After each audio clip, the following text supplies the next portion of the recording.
Going live.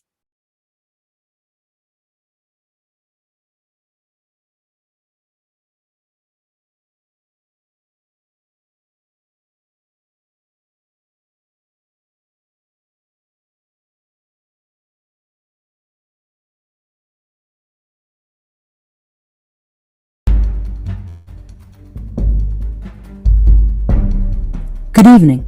I'm Dr. Grace Telesco, and welcome to the Criminal Justice Forum. We're live streaming from the NSU Fischler College of Education and School of Criminal Justice YouTube channel. Each of our programs examine exciting topics in the field of criminal justice, and all of our guests bring fascinating and thought-provoking topics to life, as each of our educational programs bridge the gap between theory and practice. Welcome to the Criminal Justice Forum.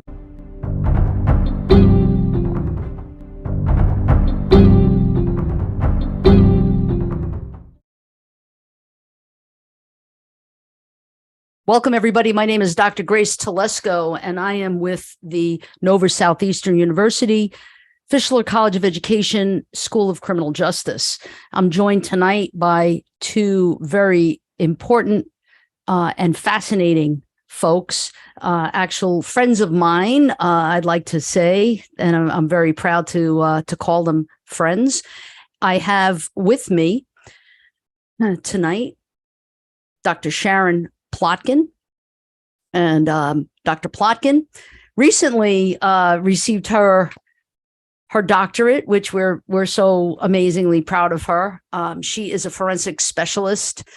She has lots of specialties: blood stain reconstruction, crime scene investigations, crime scene photography, reconstruction, fingerprinting techniques. She teaches full-time at Miami-Dade College, where I watch her from afar in amazement and awe for the forensics program that she has put together there. She's quite an amazing individual. She's not only a full-time faculty member at Miami-Dade College in crime scene technology since 2016, but prior to that, and she'll tell you all about it, but she worked for Miami-Dade as a forensic technician and worked hand in hand with lots of folks. So we're going to have Sharon come on in a second, but I want to introduce my other guest, who is also amazing, and we have actually had her on in the past. She is a forensic anthropologist, and she is also with the and I can actually have her come on if you don't mind, but she's there she is. Yay. Great. I just have to move this this closed caption because I can't see. So she's with TriTech Forensics, and I believe that it's a husband and wife team there, founders. Am I right? And am I saying that correctly? Well, I'm actually with Bone and Stone Anthro-Sciences, but I teach some workshops and some webinars for TriTech. So. Oh, okay. So then let me I got to remove that while you're talking. I'm going to remove that from your name there. But tell us a little bit about your company, which is very fascinating. Well, I have Bone and Stone Anthro-Sciences, and that I do that. It's since 2013. I do that with my husband, who we are both anthropologists, but I'm a forensic anthropologist and cultural anthropologist, and he's an archaeologist. And so, we do consulting, archaeological and anthropological consulting. We look at cases, forensic cases, cold, new cases, things like that. And so whatever sort of needs you have in the forensic or archaeological, anthropological world, we can help you out. Yes. Looking at, oh, go ahead. No. Sorry, go ahead. Oh, that's okay. Well, so, and my husband actually currently is working for FEMA as well. And so he is over in Saipan. So he's doing some work over there. So I end up being, I'll go over there and visit with him, but a lot of my work currently is webinars and workshops for TriTech. So I wear a lot of different hats. Excellent. And you've been a guest twice now, I think, on our show. Am I right? Yep. This is two. Yes. Yeah. Yes. So we're really excited about having you. And tonight we're going to talk about something called disaster mortuary operational response teams, DMORT. And, you know, a long time ago, 2001, September 11, 2001, when I was with the NYPD and working at Ground Zero, working with the families of the victims, I didn't know what DMORT was. Like, I had no idea what that is. And, you know, we had a lot of people who were missing. And then ultimately we recognized pretty quickly that that they hadn't survived. And so we began this process of helping the families navigate this death notification process and the process of getting remains back to them, and so that they could ritualize in the way that they were going to ritualize this.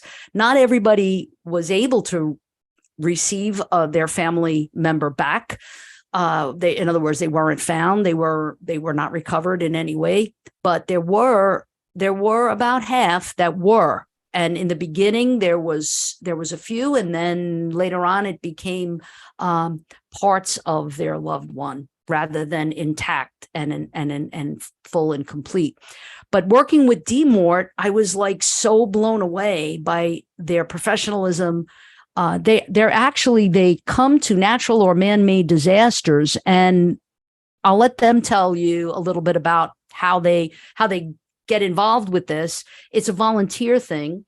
I know that the DMORT folks that I worked with, they went through the Red Cross, so that they were there volunteering for 2 weeks at a time, helping us with death notifications, which, you know, really, I have to just say, like, really emotionally kicked my butt a lot. You know, as a cop, mostly as a cop, did a lot of death notifications, taught at the police academy, and taught cops how to give death notifications.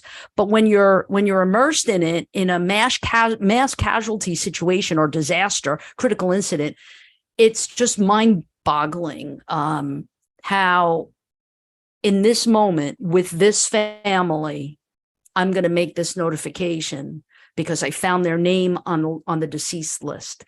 And now you've got DMORT, one of the disaster mortuary service response team members, who they actually are coroners or funeral directors, medical examiners, forensic specialists like yourselves, fingerprint specialists. It runs the gamut for who gets to be on this special team, this unique team. But I just want to and I'll pop in later on about it, but I really want to turn it over to my guests here. But I was just blown away by their professionalism, by their love, by their care, by their support. They took every family as if it were their own family, which I love that kind of response. And also as if there was the only family, which, you know, it's one thing to treat people like they're your family, how you would want your family treated. But it's another thing completely to take so much time and so much effort in communicating effectively with one set of family members and keep doing that into like the 12th hour. And you'd never know that this was their 15th family notification, you know. And I think that that's something that I just really honor all folks who volunteer with DMORT. We'd like to hear a little bit more. You know, my thing is 9/11. I worked there for a year and a half at Ground Zero, worked with DMORT for like about a year.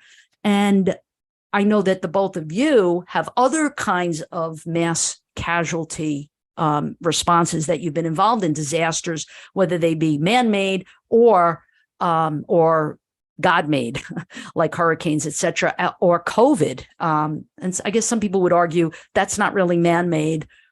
but that's a whole nother show. But anyway, with no further ado, I'm going to pass the torch now to Dr. Teresa Lily White. Thank you again for being here with us. I'm going to actually change your name here, getting rid of this TriTech Forensics and putting in Bone and Stone. Take it away. Right. Thank you. And thank you guys for having me. I'm thrilled to be able to talk about what we do, and honored that you're having me.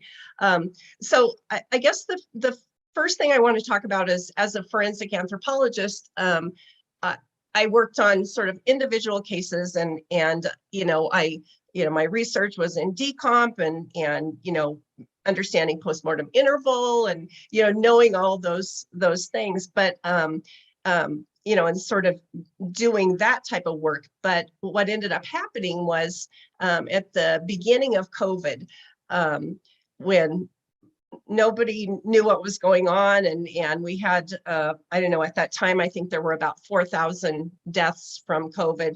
I got a phone call from Kenyan International Services and said, I understand that you might be willing to go on a deployment.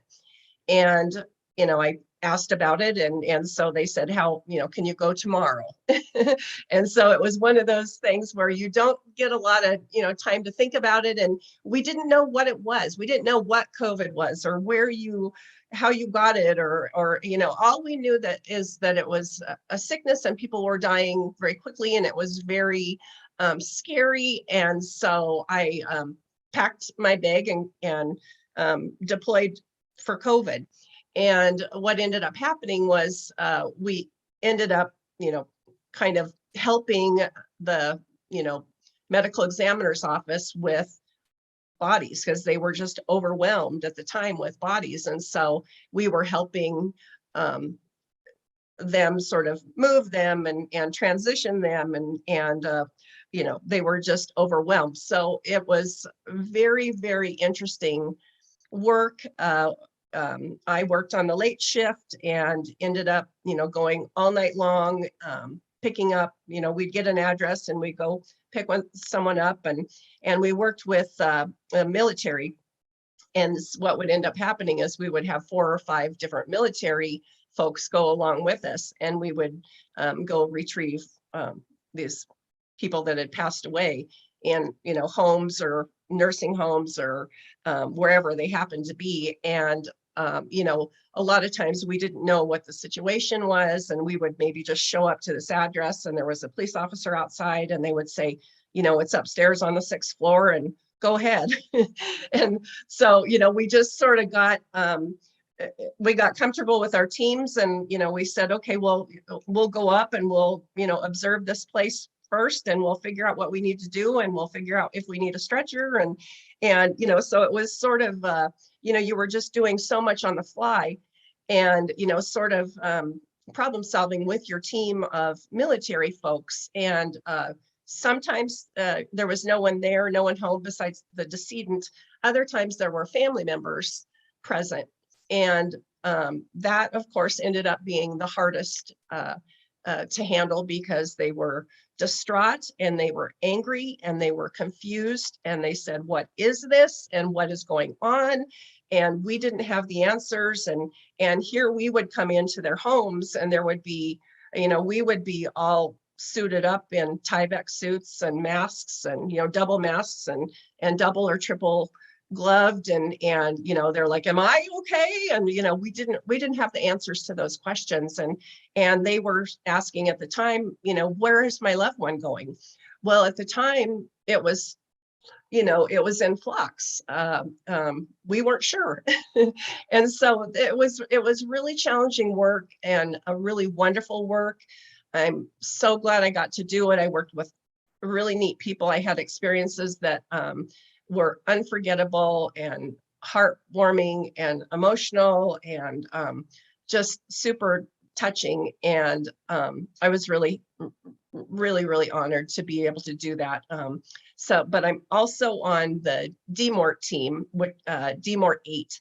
And so that's with the Health and Human Services. And so I got called out to Albuquerque last year. And so we ended up, they had sort of an overflow of people that hadn't been notified about death, or that they had to resolve some of these cases that had been sitting for a while.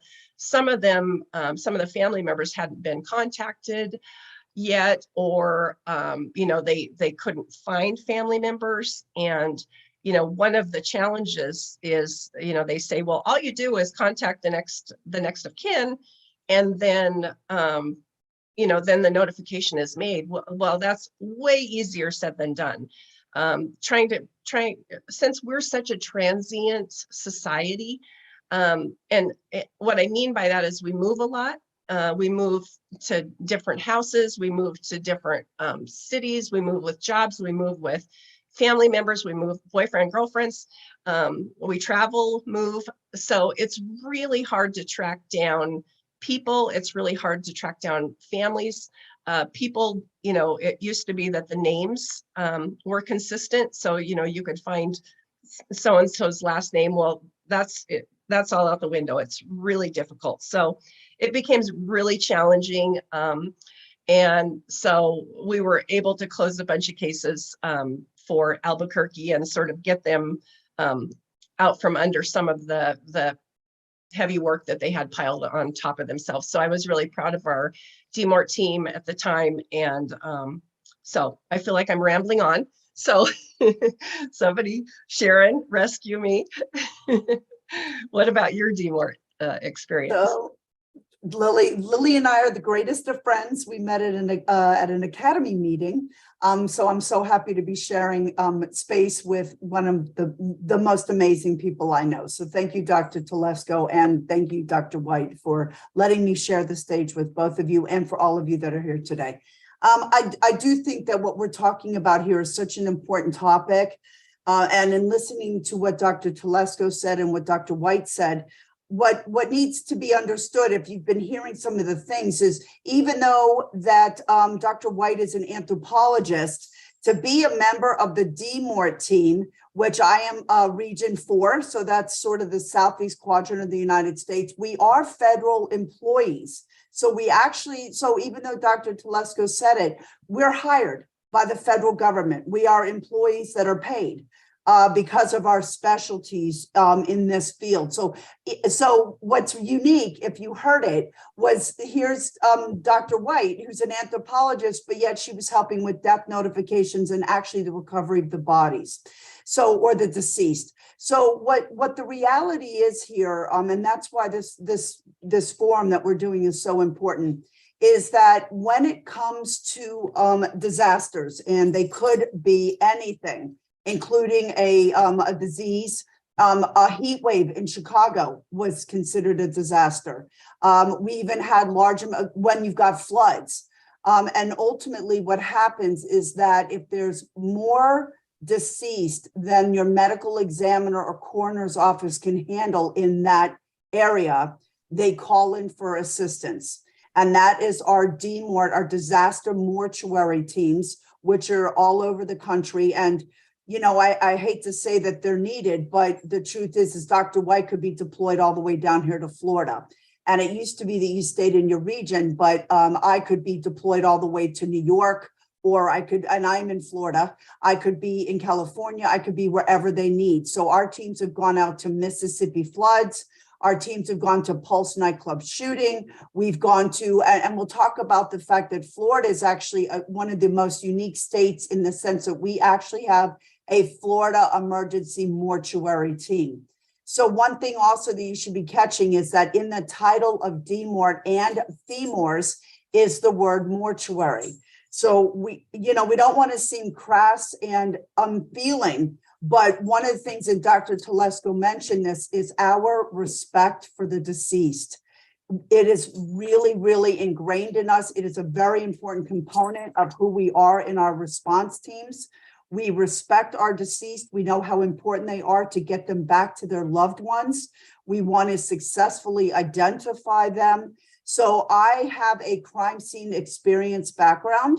And with that, because I can take pictures, because I can fingerprint, because I can multitask, you never know what you're actually, they'll call you in and say, we need you to go help recover some of these deceased. We need you to help next of kin, go take pictures. Heck, we need you to clean up some of the biohazardous material that's out there. So I love who we are as a team. Dr. White mentioned it well, and I know Dr. Telesco said this with her team, that when you're on a tragedy, when there is just so much death around you, that it's the living that keeps us together. And it's so important for what we have to do to ensure that families get their loved ones back. So we have an ultimate respect for them. It's important that people are identified successfully and returned. So our Florida team, I was deployed to Hurricane Ian, which was a very different thing for me because as a crime scene investigator, I'm not used to being around so many victims at one time. Spent 10 days sleeping at the medical examiner's office. It's kind of a weird thing when you're sleeping with so many deceased, and we had over 200 at one time. So, and again, what did we get called for? The medical examiner said, I just need you all to help us receive them in. Then they said, well, as we're unfolding, I need people to help in DNA. I need people to help in fingerprinting. I need people to help with funeral services. So when the funeral homes, when we were finally identifying everybody, the funeral homes were coming so that families could bury their loved ones. So that's what's wonderful about who we are. We are always looking. There is a rigorous standard. I don't know about Dr. White, and I know you could jump in. I think it took me 10 years to join the DMORT team, and it wasn't for trying. It was the backgrounds are rigorous. And again, you represent the federal government. You have a credit card. Your arrangements are made for you, your housing. And she's right. They literally will call you and, you first say you're available. And then it's, we call it a go bag, you all, we go. As soon as that phone rings, they're like, get on a plane. We made the arrangements for you. And then you can be there it is a 2-week, it's considered for 2 weeks. It is really important that even though we all probably would have stayed longer, you've got to let yourself transition out. There is something to be said. I know that I had not slept for the first 3 days I got to Hurricane Ian. I had to sleep in my car because there were no arrangements. We were going into these disaster zones. We were going into places with no electricity, no food and water. Thank God I brought some stuff with me. Because we did not eat, we did not have a place to eat. You could not order a pizza. So a lot has to happen. And it's very, very, it's super chaotic. And then you hope you get the right person way up there that finally says, let's start getting a place for these responders to sleep, to eat, to house. Where are we going to take a shower? I love the fact that at the medical examiner's office, I had facilities to take a shower and actually wash clothes because we had been there for so long. So that's who we are as a disaster response team. And again, more than anything, it really could be, we went to Pulse nightclub shooting because there was almost 42, 44 deceased. And the medical examiner said, help, I need some help. Please help me with this. I think that's it's interesting because now maybe it's changed. I don't know. And either one of you can answer that question. But in 2001, 9/11 and Ground Zero and at the Family Center, these folks were not paid. They were volunteers and they worked for they didn't work for anybody. They worked for themselves and whatever they were, their area of expertise was, but they were volunteers through the Red Cross. And that was like I think one of the things that was the most impressive to me was that they weren't getting paid for this. I mean, is this something that maybe has changed over time, or was 9/11 just a unique situation? Our DMOR teams were there. Our DMOR teams were actually there. So you may not have known, but we are not part of the Red Cross. But I will tell you this, we fall under what's called USERA, which is a military deployment. So my own DMOR team was there. We had DMOR teams that were there and they are deployed, which means your employer must allow you to go. They cannot fire you or change your position. It is a military deployment. it falls under USERA, but our DMOR teams were there. But it might have been, I mean, like there were a lot of DMORT members that were there, and it was every 2 weeks there was different crew. And I know for a fact that many of them were volunteers. I know that's true.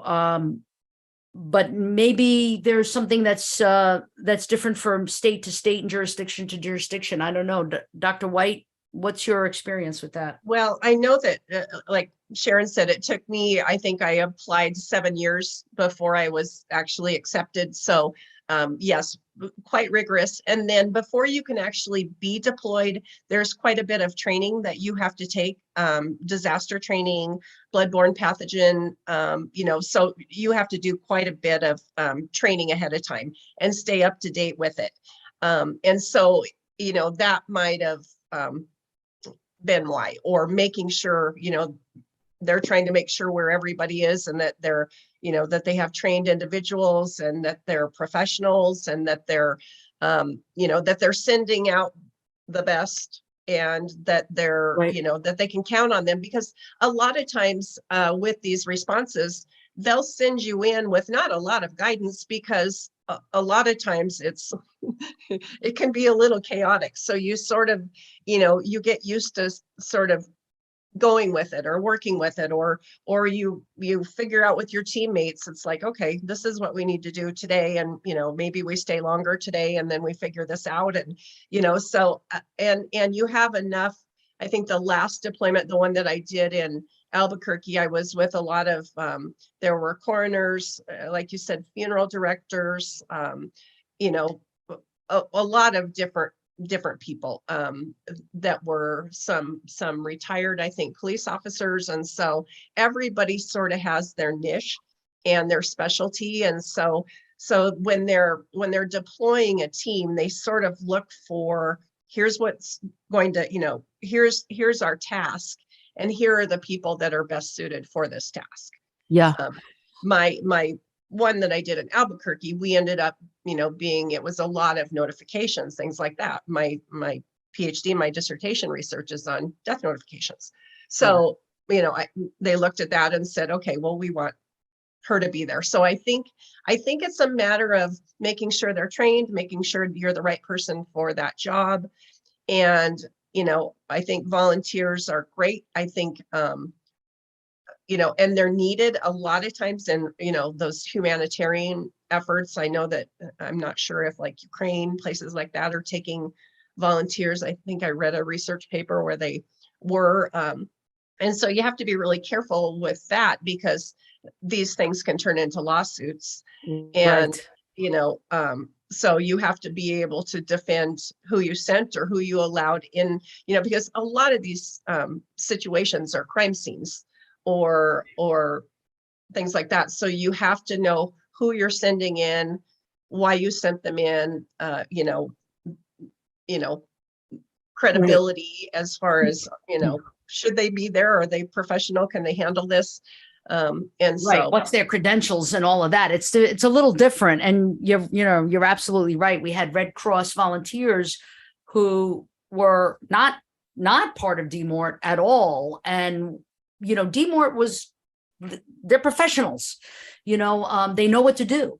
And not only do they know what to do, but they were so helpful to my team, especially because police officers know how to give a death notification. They're trained in how to do that. Fine. But at that level and that magnitude, it takes on a whole different thing. And so the support that they provided to our team was so wonderful. And I think I was saying before we went live that with 9/11, ordinarily medical examiner has to sign off on a death certificate and is not signing off on a death certificate unless next of kin has been made the identification. Even if they found identification on the deceased's body, like a wallet or something like that, and you say, well, that's definitely them. Well, that's not the way the protocol is, right? So the medical examiner wants to make sure, that's why it's called an ME case. It's an ME case because there's no doctor that's going to sign a death certificate, and this person is actually a John Doe, not identifiable, right? So we got involved with a lot of dental records, and I know that we were talking a little bit about DNA, but at that point, that wasn't even in the picture, DNA. And so DMORT, a lot of the DMORT members that worked with us helped the medical examiner's office make decisions about how are we going to start releasing remains? How are we going to do that? How are we going to make these death notifications to the families? So it was really fascinating stuff. Dr. Plotkin, did you want to say something? So yeah, you mentioned something really interesting, and I thought it might be a great way to bring this in. A lot of people don't know what NamUs is. And I think that's important to bring it up here, because one of the things that we need when we're trying to identify people is dental records, as you mentioned, or DNA or something like that. So NamUs is the National Missing and Identified Persons System. And what you can do for yourselves, you can actually submit dental records and some other information that will assist law enforcement in using this database to try to link what we call is data that we get before death. So you've got your perimortem and your antemortem and then postmortem. So one of the things, and Dr. White will definitely talk more about this, was that it's one thing to have a deceased person, and we're on the scene with these deceased, but not everybody's traditionally identified, because you get, like Surfside Collapse was a very good example of the fact that almost all the bodies that came out of there were not traditionally identified because of the collapse. Whereas in Hurricane Ian, we were able to see almost a lot of people could be traditionally identified, just even visually matching it to, say, a driver's license, but then always fingerprints and DNA has to be done. We don't just go with a wallet in a pocket. It's Right. quite remarkable how people will be carrying other people's ID Right. or other things. I mean, there was one gentleman from Hurricane Ian who had absolutely no ID on him, but he had over almost 4,000 in cash. Yes. On him. And So yeah, it's so funny that you're bringing that up. It's like one of the first cases that I dealt with at Ground Zero with this individual, a 20-year-old. It was his first day at the World Trade Center. He was doing a breakfast meeting at the Top of the World in the restaurant, and he worked for Merrill Lynch, and he was one of the first bodies that were recovered. Had a wallet on him, face, not recognizable. And his dad and his whole family had come from Pennsylvania to the family center. So, as soon as a family would walk in, they would see the receptionist. They would give the person's, their loved one's name. They would check, the cop at the desk would check the name against the deceased list. If it was triggered, then they would get DMORT and everybody else involved. Okay. So now it's like 10 hours later, fast forward the tape, 10 hours later, death notification has been done. But now, how do we get the body released? And these folks lived in Pennsylvania. So there was this whole thing back and forth, whether or not they were going to allow the family to view photos, not make the identification at the morgue, but look at photos and ID that way. But it was decided, and with the help of DMORT, again, and some of us, my PhD is in social work, mental health specialization, and we had some other mental health folks there. Like, what would, not liability issues, but what would it look like for family members to view photos and ID that way? And it was decided no. So ultimately, they had to go with the ID that was on them, the ID that was on the person, on that particular individual. And then there was a whole nother bureaucracy to release the body because they lived in Pennsylvania. Is this stuff that is familiar to you with the work that you've done? Oh yeah, it's all over the board. Yeah, and there, each that's why it's interesting to be able to sort of teach these things. And I teach a death notification course, but it's a whole other thing to actually do it. And so I like to think that, it's not cookie cutter. Every case is different, and you have to be flexible. You have to be willing to consider the family. You have to consider the circumstances, and you have to be you can't be rigid in how this is supposed to go down. You have to sort of use your gut, and that's what we do as forensic specialists a lot, is we trust our gut. And sometimes you'll show up at a death scene, maybe a family member is there, you sort of suss it out and you figure out, can these people handle this information right now? And so you play it out, and you hope you do the right thing for them, because whatever you do, they're going to remember it forever. And that's the heavy burden that people carry in these circumstances, is every person that's ever received a death notification and everyone that's ever delivered one always remembers it. And they remember it whether it's good or bad.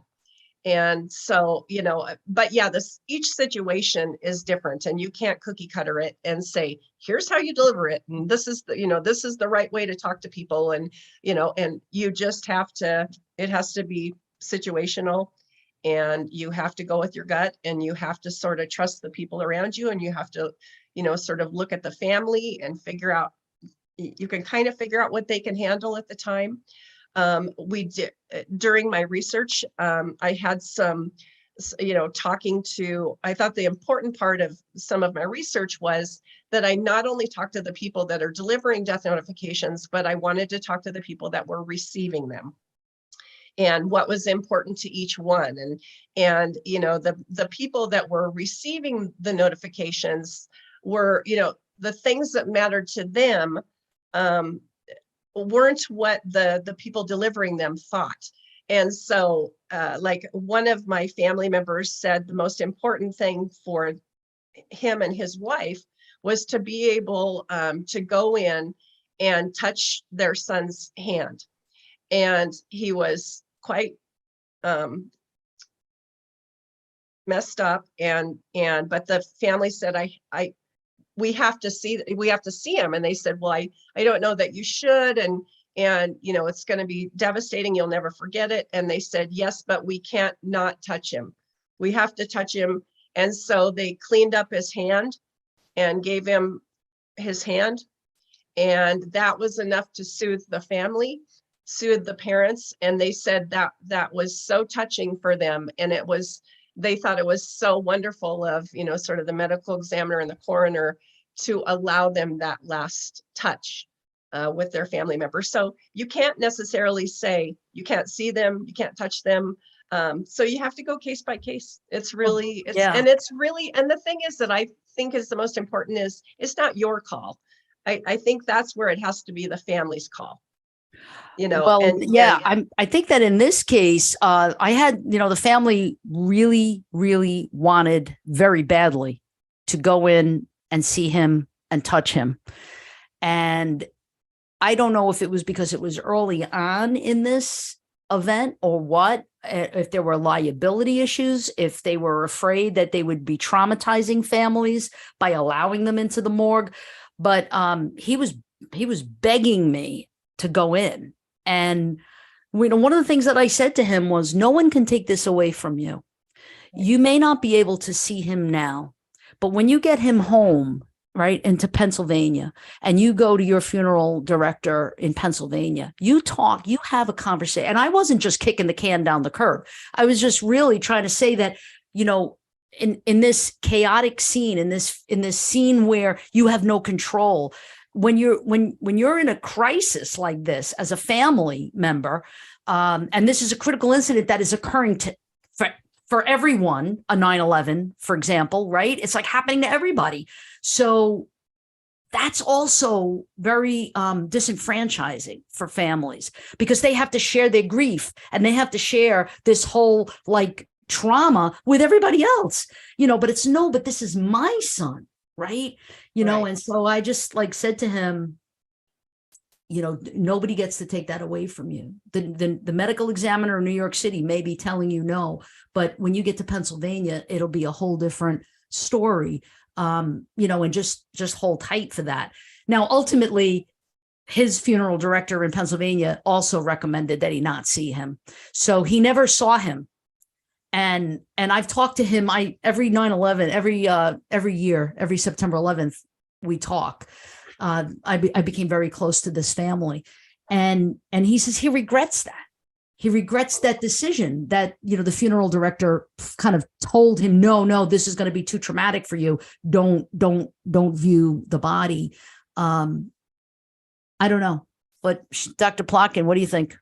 No, that, actually what I'm hearing, and I've been through it as you all have, is things are just so different. And it's just, I love what Dr. White said, that it comes down to the family. But I think people need to also recognize, and even just as a crime scene investigator, some of the deceased I was around, really, it probably was not the thing that the family needed to see as their last memory of their loved one in the condition that they are. So, the medical examiner really does reserve the right.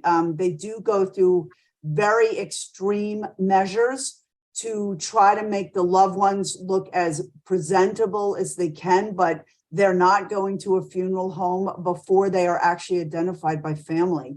So they're brought into the ME's office and they do try to clean up a little bit, and they'll shroud the body and just put just show the face.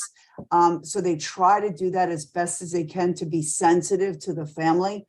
But I do know that in Miami, the medical examiner was like, absolutely not. We're not going to let this be something that the family could see, because it was just so tragic in how the loved one may have died. But they are so different. And I think ultimately what you all should be hearing, and it is true of law enforcement and the disaster mortuary teams that we respond to, is our sensitivity to not only the deceased, but to the living. That, we do this. We have no problems being around the deceased, and what we have to do in our formal duties of ensuring that they're identified, and we want to return loved ones with their personal effects. We know how important things are, like bracelets and necklaces, and oh, I gave him that, those eyeglasses, the watch. I mean, my God, the way family members react to their personal effects of their loved ones. And that was actually something, if you all saw in Surfside, that there were a lot of things being recovered from the site, such as teddy bears, books, and things. And because they didn't know who it belonged to, they had made this very long shrine. I think it was almost a block long. It started with some people putting things in a fence, and then all of a sudden, fire rescue, all these urban search and rescue, if they were finding these artifacts, they would put them at the fence, so that people not only could relate to the fact that their loved ones were there, but the things that were important to them were there. So, and again, death notification is just such a challenging thing. I can say that was never something I have done. It is not a job of crime scene personnel. It is actually law enforcement that does it when we have homicides and other cases such as that makes the notification rather than your crime scene personnel. But so I'm really glad there are people out there like Dr. Telesco and Dr. White that do that, because it's emotional. That's a very emotional aspect in investigations, and not one that I can afford to have, being a crime scene investigator, because of how important it is to try to solve the case and stay objective. Great. Dr. White, you mentioned very briefly about your dissertation and your work, your research in death notifications. Can you talk a little bit about that? Anything that you found fascinating highlights, implications for practice, anything you'd like to share? And changes, Dr. White, you had mentioned this, which I think would be so important, is where we are now, right? Right. Well, the interesting thing was I was a forensic anthropologist. I got my master's in forensic anthropology. And what ended up happening was I worked with a lot of coroners. I went to a lot of coroner conferences. I worked with them a lot on cases, and I would say to them, what do you need my help with? Why do you need a forensic anthropologist? And they said, we can cover the forensic part. What we need is the emotional part. We don't know how to do it. We're not very good at it. We're cops, and so they said we need some help on sort of the cultural part and the emotional part. And when I sort of got them together, I said, well, what specifically? And they said, well, like death notifications, they're horrible. They're the worst part of my job. I hate them. And so I don't think I'm very good at it. And I worked with a deputy coroner one time and was on a death notification with him. And he had been in the business for 27 years. And so I'd been with him on other death notifications, and he went in and he delivered the notification, and I watched the family, and we left shortly after that. And then he said, well, I blew it. He didn't say blew it. He said something else. But I said, oh, what are you talking about? And he said, no, I blew it. I really blew it. And I said, well, that wasn't my perception. And then when I thought about it later, I thought, well, if it was his perception, then that was his reality. And that if he thought he blew it, what did the family think? And so I thought about that a lot going through, my studies and thinking about how we could make it better and what we could do. And his perception. Yeah, they were, people were just like, this needs to be better because we're getting burnout from, officers that are having to do this very often. I had in my research, I had people that had delivered 1,500 death notifications. And so it was something, maybe they did it every day. And, Dr. Telesco understands this. What ends up happening is what we refer to as vicarious trauma, and something that the people that give the death notifications, they see that response on the family's face. And so they're taking in that pain, and, they're receiving that pain that the family's, showing, and they don't know where to put it. They've just delivered the worst news that these people could ever hear in their whole lives. And then they turn around and they go back to their job. And so they're like, I don't know where to put that. I don't know what compartment to put that in. And, I'm going back to work. And often, one of the really cool coroners that I worked with said I had to wear these different hats. And he said, I went to a double homicide one time, 2 young kids that had been murdered. And he said, I went to that death scene, which was awful, a mess, terrible, terrible scene. And he said, but I had to go notify 2 different family members. And he said, so I still had the smell in my nose. I had, some stuff on my feet. And he said, my mind is, the smells and sights and all of that. And he said, so I walked out the door and I went to the house and, notified these families. And he said, my mind was still back at that death scene, that horrific death scene. And so he said, I don't know if I was the right person to make that death notification. I don't know if I did it well. I don't remember. And so then he turned around and did the, death notification for the other family member. And so, he just said there's a lot of burnout in this business because of that. They don't know where to put their emotions. They don't know what to do with any of that. And a lot of times in order, what I found out through my research is in order to promote up to a higher level within some of these sheriff's department or different departments, was that you actually had to do your rotation with the coroners. So you had, in order to promote, you had to do coroner work. And, a lot of them were like, I'm not cut out for it. So there were quite a few people that quit their jobs. There were suicides because they didn't know where to put it. And, or they had drinking problems, other addictions. And so it's really, really, really intense work. And I think I went out to, show that the death notifications were going to be hardest on the people receiving the notification. But what I found was it's really difficult for both, and Absolutely. fascinating. Yeah. Yeah, absolutely. I'm just going to jump in a second and then pass it to Dr. Plotkin for any of her comments on what you've said. It's so funny. It's not funny, but when you Not do funny, haha. no, it's not funny, haha. But when you do like really good work like this, and your heart, not only are you professional and competent in what you're doing, and you're an expert in the field, but when you put your heart into it, that's when, and I had to, go 20 years past 9/11 to see the light and to see it, the meaning that is the making meaning of the work. So I felt very injured in the beginning. I felt injured. I felt vicarious trauma, compassion fatigue, all of it, because I was being placed with my cops. In 150 of us that worked at the family center, we were being asked to be funeral directors. What a funeral director does, which I think is amazing work, and is trained in it, and it's their area of expertise, and they're practitioners. But cops, cops know how to give death notifications, but come on.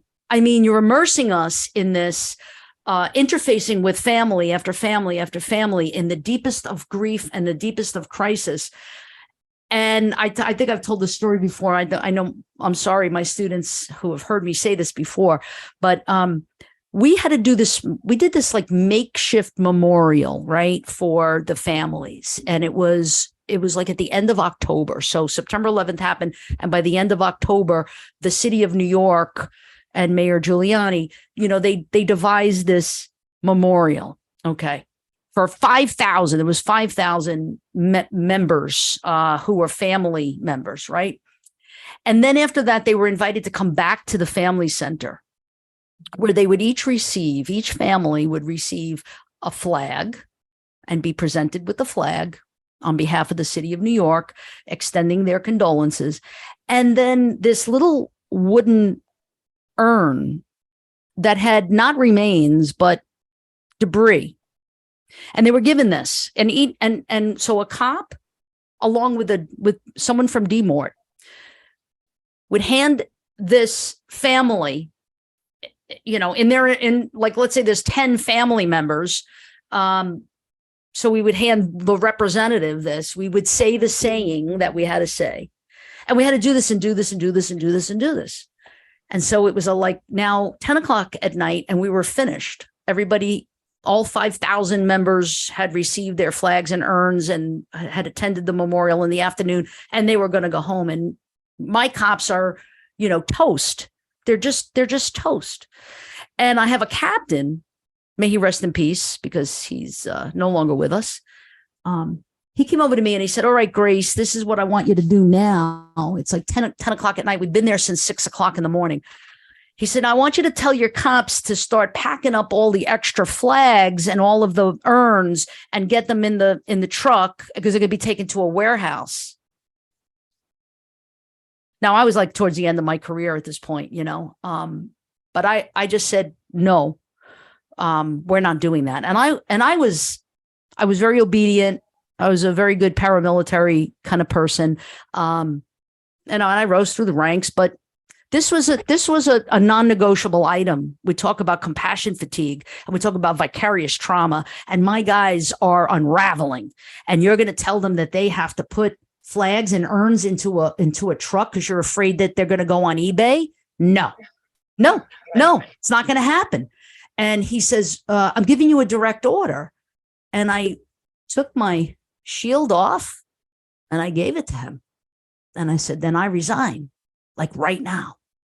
And then I guess he realized, she's losing it. And, and they started backing up, and he was just like, "You're right. It's fine. We'll get custodians or whatever to do it later." And I'm like, yes, that's right. Because what you're asking us to do is above and beyond the call of duty. and we're human. So anyway, I mean, that's, I've told that story before, but every time I think about D-Mort, I think about, and the guys from D-Mort will like, Grace, you're amazing, go home. It's, it's like, it's a good thing that I wasn't like one of those casualties, but I almost became one. Dr. Plotkin, what do you think? You brought up a really good point. And if Dr. White would do more research on death notification, when it comes to our disaster response teams, it isn't cops that do death notifications. It's not even the ones that work with the funeral services. We'll put you there if there's nobody else, but we want the funeral directors to be the ones, because I have watched them.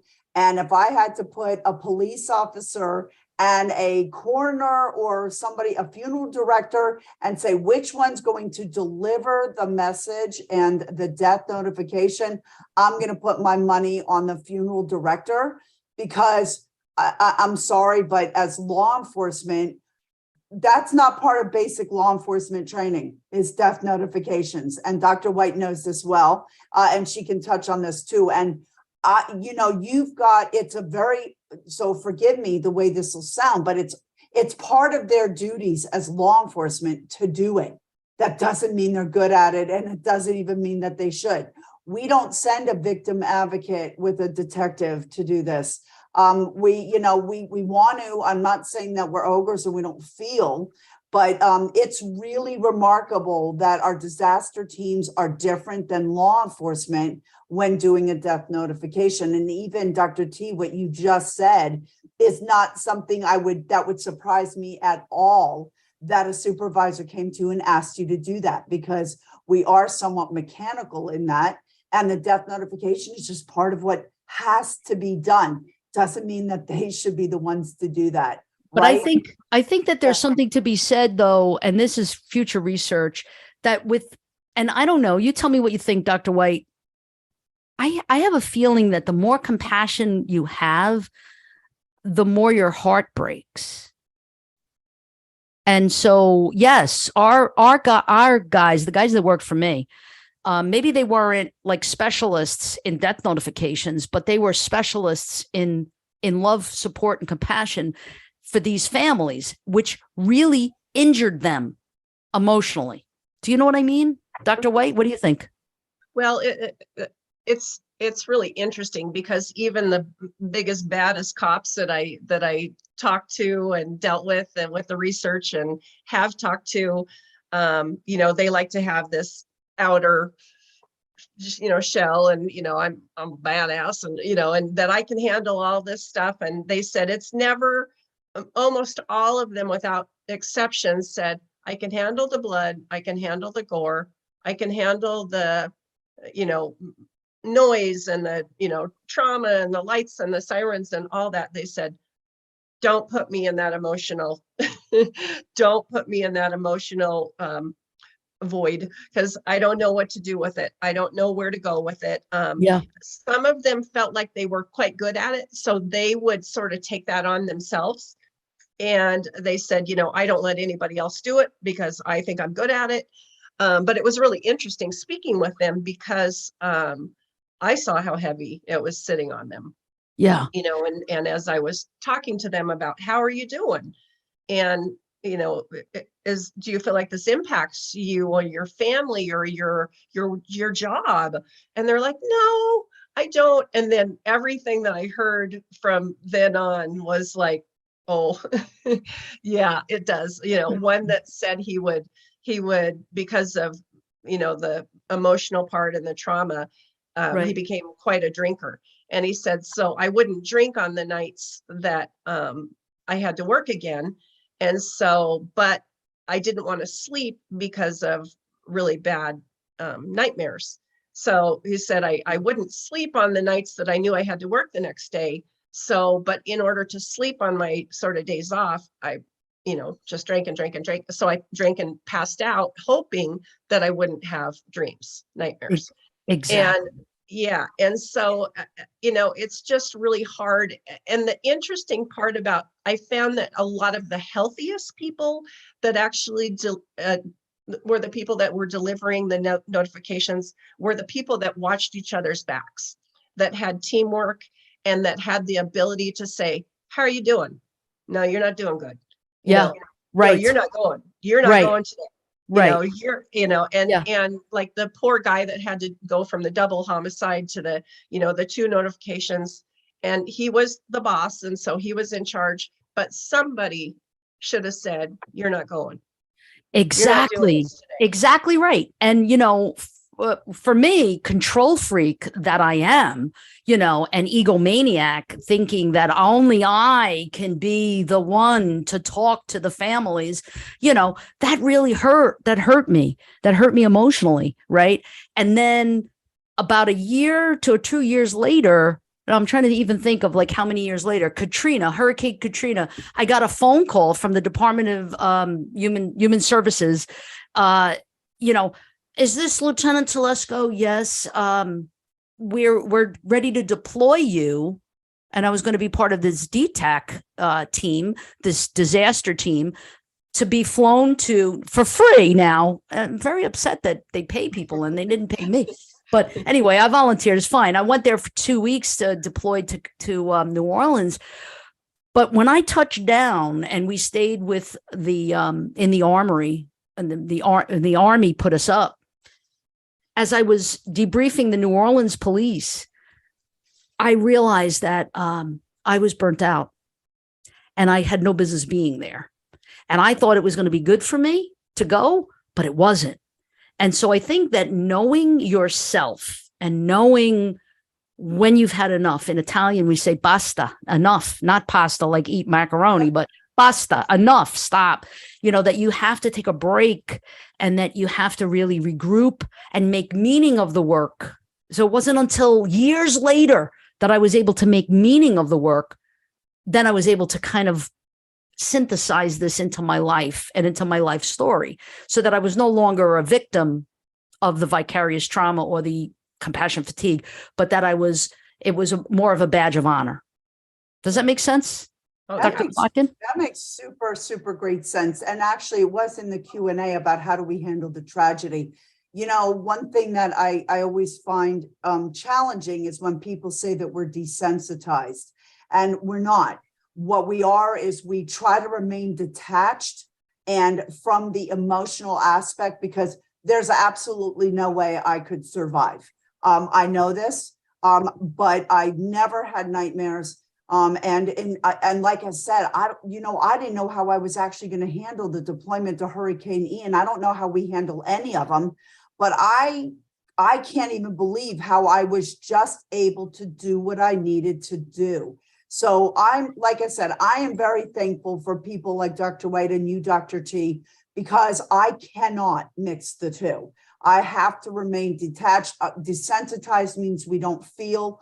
That is not it at all. We have to, and I like what Lily said, Dr. White said, it's about compartmentalizing. It's about finding a place. And when you're doing what you have to, the reward is that you're returning loved ones to their family. You're giving them closure. You're finding justice. You're seeking justice. You're looking for the truth. So, I can't ask myself, why are they victims? I can't get into the victimology. It's funny, I battle with other people, psychologists, people with strong psychology backgrounds. Sharon, you need to know why they were a victim. I'm like, no, I don't. Something happened and they were there in that place at that moment. And it's not that I don't care about them being a victim. It's that I have a role to play, and it's an important role that we all play in some aspect. And that is that if I am too emotional and I suffer this trauma and the after effects, we all have bad habits. There is no doubt about it. We know this. We know how much we can drink. We know how high our divorce rates are. We know how high our suicides are. But Sharon, then I think, okay, if I could go back in time, would I have done it differently? Knowing what I know now, knowing about the injury. I don't know if you would have. I don't think so. I think I'm going to still treat, and I try to do that. I even try to do that with my students. They're part of my family.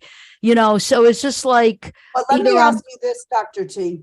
after 9/11 and after what you did your department say, we have to come in and do an intervention? You may have thought you handled it. You may have thought you were perfectly recovered from it, but did your agency, because mine did not, after a lot of incidents, did they come to me and say, Sharon, we know you think you could handle it, but we're going to step in and say, here's a ticket to the No. Bahamas. There's a whole nother, this is a whole nother show that we could do, the botch job of critical incident stress debriefing, the Mitchell model. I mean, you have to be really careful. The psychologists in the room know what I'm talking about. You got to be really super careful how you do a critical incident stress debrief. You do not get the cops who are involved like a week later to start reliving what happened. It was not good. It wasn't good. And don't forget this also, the police department, they have a mission, right? They have a mission, and you got to get out there. There's no time for breaks. All RDOs, all regular days off are suspended. We were working 14-hour tours with no days off. You think that they care about your well-being right now? I mean, they don't. And they're looking, and then here's the kicker. Years later, everything was all, sort of cleaned up, if you will. And they had a viewing stand for tourists that would take, if you went to New York, then you got to go on this viewing stand. This is before the memorial and before the Freedom Tower and all of that. They were assigning my cops to the viewing stand so that tourists would get tickets on, TripAdvisor or whatever, and then go and answer tourists' questions after they had been finished for a year working with families. So no, they didn't care. And it's really, really sad. And this is why I get on a soapbox now, but they won't ask me to do the show anymore. But I mean, I think that we abuse and we use our police officers until they're totally toast, and then wonder why we have some issues. Right, Dr. White, what do you think? Definitely another show. Yeah. Well, and the interesting part is that good leaders will look out for their people, and so part of that is, people need to think about who should be leading, and it should be those people that can, sort of survey the area and look at their people. For instance, when I was in New York, I like I said, I had a team usually of, 4 to 5 military kids, because I call them kids because I'm older. And they were all, young military kids. And so when they showed up at night, I would say, okay, who's been on a death scene before, or who's, and a couple, maybe nobody raised their hand. And then, so my next question was, who's ever seen a dead body? And then it's like, oh no. And then, so the one would raise their hand and they said, well, I went to my grandfather's funeral, and I'm like, oh Lord. And so I knew who my group for the evening was, and I thought, oh, okay, all right. So, the good leader thought, okay, this is, I need to handle this. So, I would get to a scene, I would go up to the scene, surveil it, figure out, I knew who was downstairs waiting. And I thought, who can handle this scene? So, I would go back downstairs and I would say, you two suit up, you two wait here, and we'll go up. And so that, a good leader understands that this is a really bad scene, or this is, whatever. And so, and what we did, or I did as a team leader, as a group leader, is after each body recovery, and we would unclothe and, sanitize, and we were standing by the bands, and I would say, how are you doing? How are you doing? Mm-hmm. You okay? Are you okay? Because we had another call. And if they weren't okay, they sat in the vehicle. And so, right. And that's leadership, and that's teamwork. And Yes. that's what you have to do. And those people that aren't good at it. Yeah. Or like a couple times when I was on one of the cases, and I would have there would be family members there, and then these team members would be standing there, and one would like one, when they were lifting a body, they were grunting. And we had a lot of obese people or whatever, and so they're trying to pick up this body. And so I looked over very quietly and I said, don't do that. Don't do that. The family's standing right there. They know they have an obese deceased family member. You don't need to add to it by letting people know that this is hard work. So, and then when we got back down to the van, I said, don't do that. You don't need to grunt to lift somebody. Don't do that again. And so, you would just sort of correct as you went, but you didn't know that they were going to do that until they did it. And then you were like, oh my gosh. And so you're sort of correcting as you're going. And that's just a team. Yes. That's how a team works. Somebody might, they might go into a scene and they see something horrific and they're out the door. They're like, bye. You brought up a really good point, Dr. White, about the leader thing. So I know that when at Hurricane Ian, one of the big things that was really hard, I was the lead for our team that came in, was the chaos and the uncertainty of where we were. And one of the things that, after about 2 days, I said, you know what? We need some camaraderie. We need some connection to one another. We need to recognize what we're doing. And we needed rituals. We needed normalcy. So at night, one thing I implemented with the team, I was always checking on everybody. Everybody had to say in what they could handle, what they wanted to do when they were doing roles or doing things that they had to do part of this deployment. If they did not feel comfortable with it, I pulled them out and said, what do you feel better with? But then I started doing things like we will have our meals together.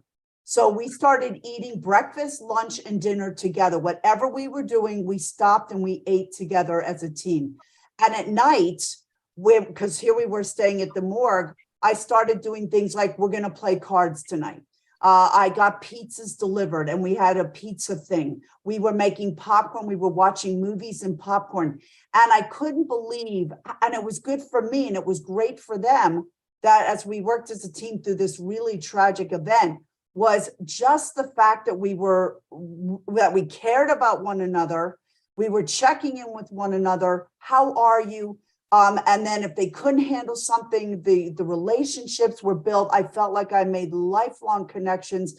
I felt I was deeply entrenched in the worst of situations, but came out feeling completely empowered and enriched, and I connected, super connected to people. So I love what you said. It is a good leader with that. It is a good leader. And, like one of the things that I would do was informal debriefing in the beginning of the tour. It's like, so they had to be there at 5 o'clock in the morning and nothing was happening. Everybody getting their coffee, sit around.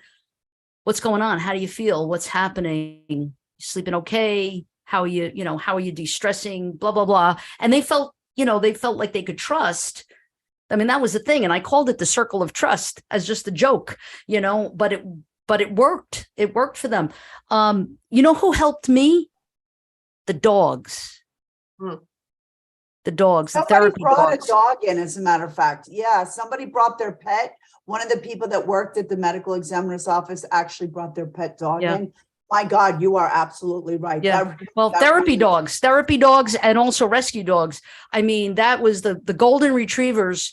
I think saved my life, and then that whole year and a half working down there, it was the dogs that helped me. Why? Because they're the best unconditional lovers and effective listeners, right? More than anybody else, more than a therapist. So, and cheaper and they smell better. No, I'm just kidding. But anyway, it's around that time where we can start asking for some questions from our students. We have a lot of criminal justice students. We have a lot of Alpha Phi Sigma that are with us tonight. And I know that there was a question about how do you handle all of this trauma And I feel like we kind of answered that. Madison, do you have the ability to come on and ask a question, and just tell us who you'd like to ask the question of? All right, so my name's Madison, and I'm one of Dr. T's students. And I guess I just want to ask a question to like all three of you. And basically, it sounds like there's so many like people involved in these response teams. So ranging from like professionals like you guys, is there anything that like maybe someone like myself that doesn't have much experience, are there like classes or just anything you could do in like any sort of like event? Well, I mean, I can answer if you want, Madison. You live here in Florida, Madison? Yes, I do. So for our Florida Emergency Mortuary Organizational Response Team, we actually have hired students that come out. So we do deployment exercises. As Dr. White mentioned, it is all about training. We are actually required to receive training every single year, whether it's for DMORT or for FEMORs, and I do both. And she's done that as well. So we've actually hired students that were in college that are going through, this program, or, CJ or whatever. What we ask for is that they volunteer at a FEMOR's deployment exercise. And Dr. T has my email, so please reach out to me if anybody on this forum, in this presentation is interested. What we look for, and because I work at Miami-Dade College, I'm very blessed to say that I have fabulous students. We have 16 students from Miami-Dade College that are actually part of the FEMOR's team. They are hired by University of Florida. You are paid as an employee, and you get deployed.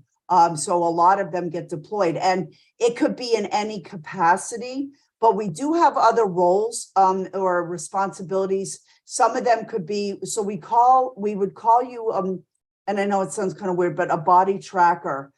Because we have such intensity, and it follows the DMORT system as well, which is actually through NIMS, and that's where all the trainings come into play. We have such respect for the deceased that the moment we take possession of a deceased from the field, they are never left alone till they are turned over to a funeral home or whatever. We take possession and we maintain that possession. So we've had students that were hired that were body trackers. We can use you as data entry. We can put you in sections where you could be assisting in any one of them. We have pathology, and this follows DMORT. Our teams are comprised of so many specialists. So pathologists, they can do autopsies in the field. They don't even have to go to an office. So we have fingerprint specialists, we have photographers, we have odontologists, which are your dentists. We have anthropologists like Dr. White.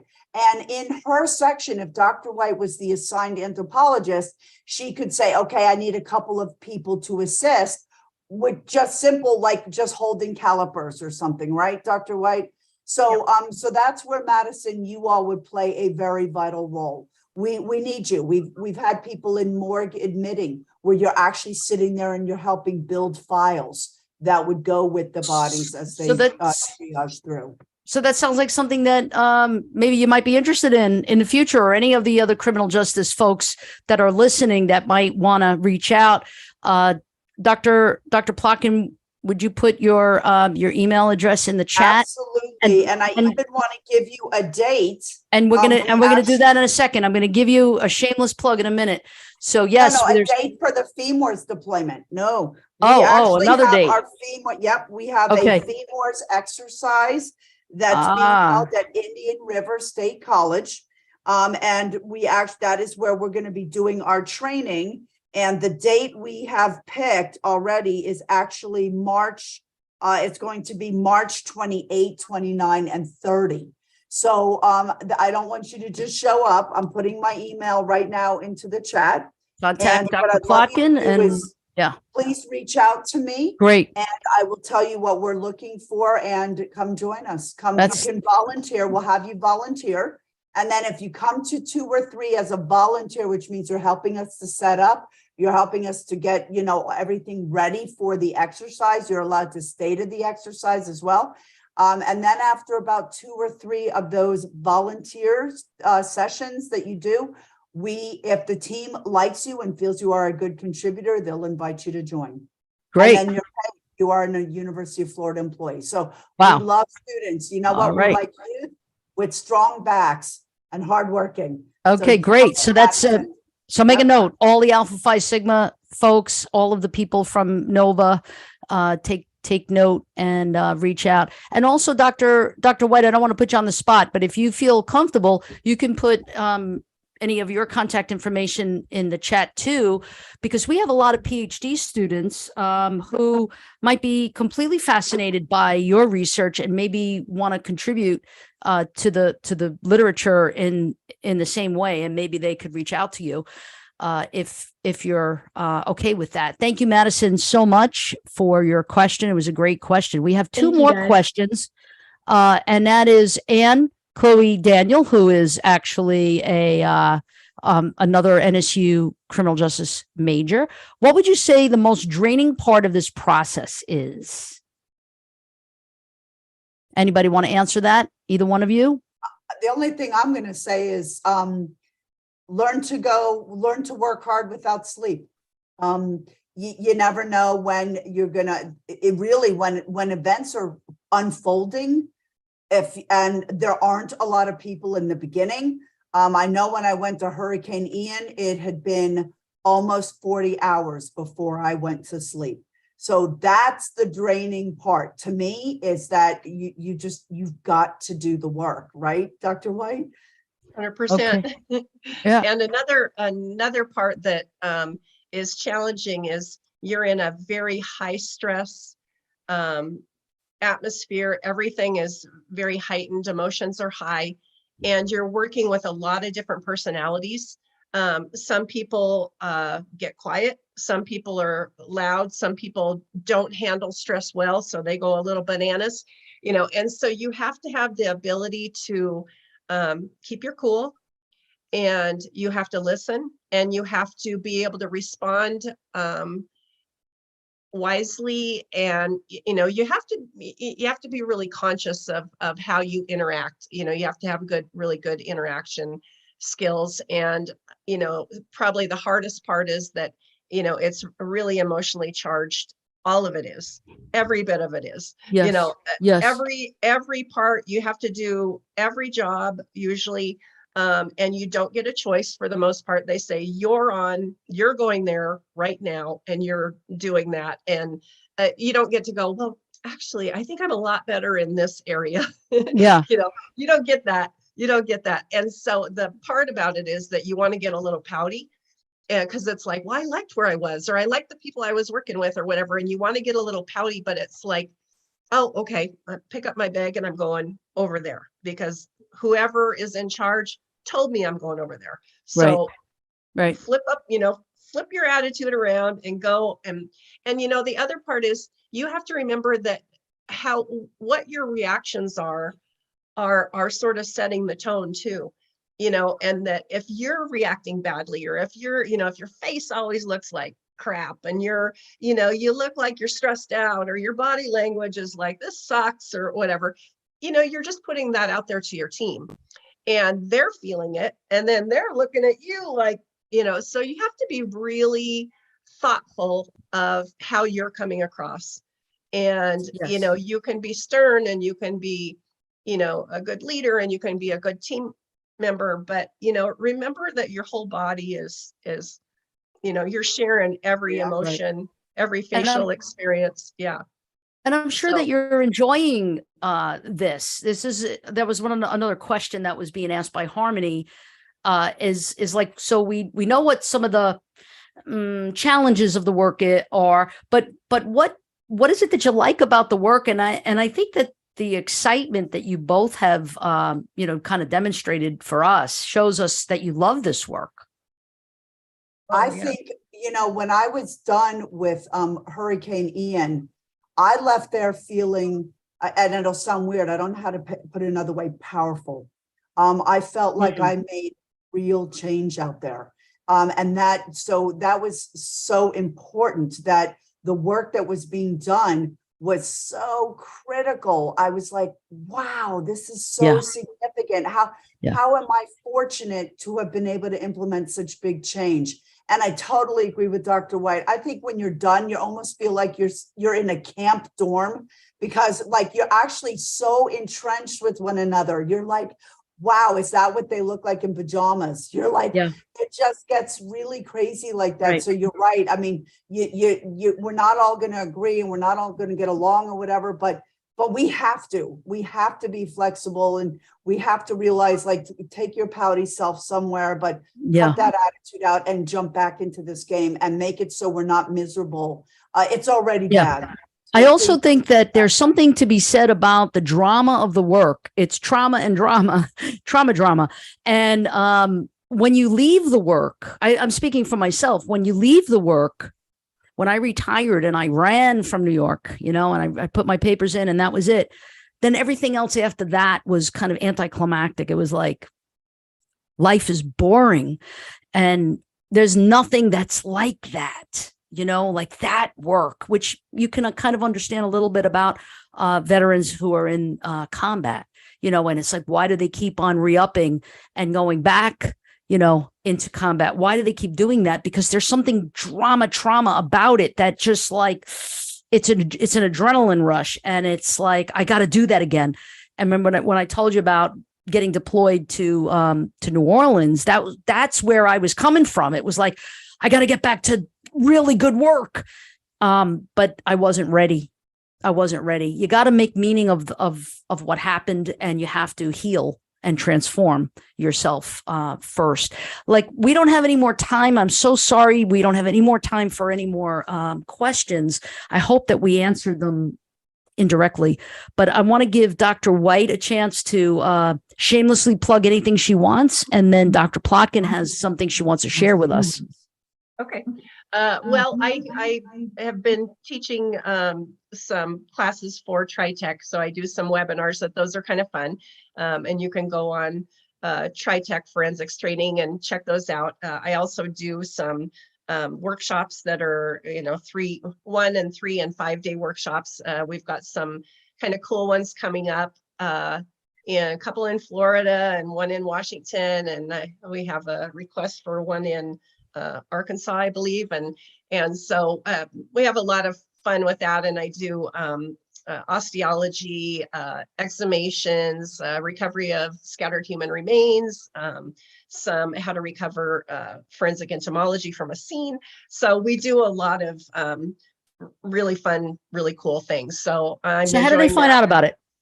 From TriTech forensics training. So they can pop on there and Perfect. Find me or Dr. Plotkin. She's on there as well and does the same, not the same classes, totally different skill sets. Excellent. But, Thank you. Okay, cool. Great. Dr. Plotkin, I know you've got a commercial going on here that you'd like to share with us shamelessly. Well, not a commercial, but I'm going to share my screen super fast because Great. I would love you all to. This is actually amazing timing, by the way. If you all please, you'll see that we are at the Miami-Dade College actually hosting one of the most amazing events. It started last year. We're going to be bringing in speakers. The event is called Response and Recovery for Critical Incidents. We are going to be bringing in some people, the commander of our disaster response team in Florida and DMORT. We're also bringing in the crime scene team that handled the Pulse nightclub shooting. We also have Dr. Aaron Kimmerly, who is an anthropologist out of University of South Florida, who actually is going to be speaking on the School for Boys, the Dozier School for Boys, where she uncovered at least 38 graves. We have media coming out, so it's a free event. It's all day. And then we're also going to have 3 live demonstrations. So you're going to see how, as a disaster mortuary team, how we use rapid DNA in order to be able to get DNA results in 90 minutes right on crime scenes to match people. So the QR code, I will send it to Dr. Telesco. So please, you all, we'd love to have you. Like we said, we're a free event and it'll be right at the Miami-Dade North Campus. And all you got to do is hit that QR code and we'd love to have you there. Fabulous. Fabulous. Thank you so much, Dr. Plotkin. Thank you for for that. And once again, we congratulate you on your doctorate. And I got to keep up with you guys. yeah, right. Well, listen, I can't carry your chalk to the classroom. So does anybody use chalk anymore? I don't think so. But anyway, so now it's time for us to shamelessly plug. So I'm going to ask for Joey and Layla to please come on. This is my behind the scenes folks. Also, Michaela's on, Shannon's on. I know Tiffany's on. I know all of them are on. You know, this is like, remember Romper Room, or am I dating myself? Yeah, see you are. Joey there. So there's Joey. Let me spotlight Joey. Joey's my right hand. And now Layla's joining the team and she's my left hand. But anyway, and Michaela, of course, you're both hands. And we love all of our students at NSU, the undergrads. They're just part of my family. So anyway, Joey, tell us what we have in store. And Layla, you too. So I'm going to put you up here with your really cool background. Check that out. Look at that. Look at that background. She looks like she's from NASA. Okay, Joey. And Joey's hiding out in my... Go ahead, Joey. You're hiding out in my office. Yeah, I'm in your office right now, but hope you're not thank you, eating Dr. any T. onions or anything like that. No, just Twix. But okay, you're allowed. All right. So tell us what we have in store. So for the rest of this month, we have one more. We have Ed Densel. He's coming on January 26th. He's going to do his Unfound podcast, as he always does. And then in February, we have a really cool show talking about the trial of Johnny Depp and Amber Heard. It's called Will the Real Victim Please Stand Up? And it's going to be featured with Dr. Lenore Walker, and she's actually affiliated with NSU. Then also in February, at the end of February, February 23rd, we have Ed Densel again with his Unfound podcast. And then in March, this one I'm really excited for. We have Maggots, Murder, and More with Dr. Adrian Brunjarge, who is a forensic entomologist at Texas AMU. So I'm really excited for that one. Then again, we're bringing Ed Densel back at the end of the month on March 23rd with his Unfound podcast. And then I'll pass it on to Layla. All right, Layla. Oh, wow. And that was like he's going to do an establishing shot of the ceiling so that we know that he's in the office. Okay, Joey, thanks. Layla? All right, so then in April, we have the Brevard Sheriff Lane, which he'll be coming on April 2nd. And then we have Police Mental Health, which will be presented by Dr. Vincent Van Hassel, which he's a police psychologist, and that'll be Wednesday, April 12th. And both of these are happening at 7 p.m. And then we have Ed Densel again, which we love having him, which is going to be April 27th at 7 p.m. And then in the month of May, we're going to have an alumni spotlight, which is Dr. Penny Brown Reynolds, which is the Deputy Assistant Secretary for Management Operations. And that's just going to be on May 11th, which is exciting. And then last but certainly not least, we have Ed Densel once more at the end of May 25th. And he's going to be doing his Unfound podcast at 7 p.m. Great. So. Thank you so much. And so just to clarify, it's going to be Sheriff Wayne Ivey is going to be back from Brevard. I'm not sure of the topic yet. We have to get with him and talk to him about what he'd like to speak about. But I want to thank my guests again so much from the bottom of my heart. Dr. Plotkin, Dr. Sharon Plotkin from Miami-Dade College. We have Dr. Lily White, who it's just always a pleasure. And so you're so fascinating. Both of you are so amazing and fascinating. And I thank you so much for taking the time out of your busy schedule to be with us here. Thank you to our dean, Dr. Kimberly Durham, Dr. Tammy Kushner, Dr. Marcelo Castro, and all of those folks at the NSU Fischler College of Education School of Criminal Justice. Thanks to all my students who took the bribe and are going to get some extra credit. Good for you. And thank you, everybody. Please stay safe. And, we dedicate the show right to all of those families who we were talking about the whole entire hour and a half tonight. They're always in our hearts and they're always in our thoughts. So thanks again, guys, for being here. So much appreciated. Thank you all. And thank you, Alpha Phi Sigma. All right. Great. Thank you so much.